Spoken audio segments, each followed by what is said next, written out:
found stencils, we will have cut stencils. And start with something simple. When I first started, I did houses and paper doll dresses. They can be interesting and simple as well. Figures from magazines or free clip art are always interesting. What you're looking for is something with a interesting shape, some interesting negative spaces. See how that green one was a little boring?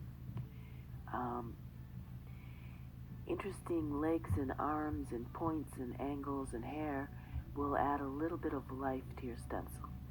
But don't get hung up on finding the perfect stencil. Just cut something that you wouldn't mind being the focus of your prints. Now, what to cut the stencil out of? You can do mylar, manila folders, magazine page covers, stiff drawing paper, and Tyvek. Something that's strong and sturdy. Then you need to get your design onto your stencil material. You can use a window as an inexpensive light box to carefully trace your design onto your stencil material.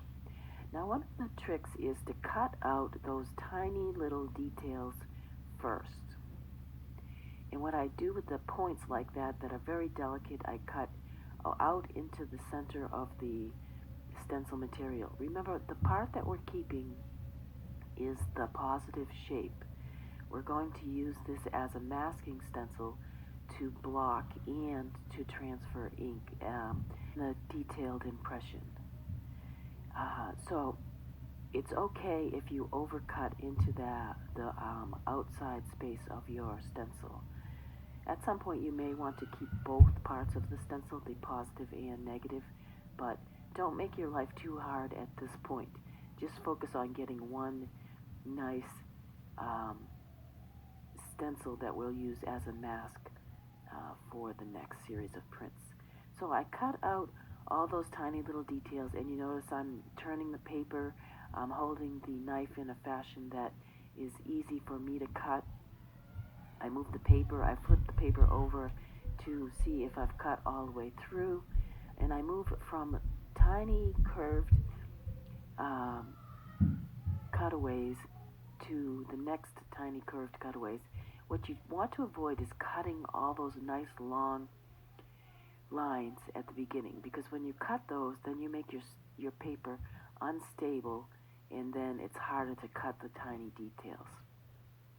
So when you get close to the end, use the sharp point of your blade with a downward pressure to release the final bits of paper. Try to avoid tearing that, because you'll tear your stencil and then you'll be somewhat disappointed. Another thing you can use is scissors if your stencil is big enough. I found the scissors were okay, but I was used to using the knife and went back to the knife. I'm cutting this stencil from a Tyvek envelope. Tyvek is a plastic composite, but it's very flexible. It's really easy to cut, and it makes really great stencil material. So look for these Tyvek envelopes at the stationery store or the post office, and see if you enjoy using Tyvek as well. The thing is, it's durable when it gets wet, which is great. So good luck, cut a couple stencils, and let's move on to some printing.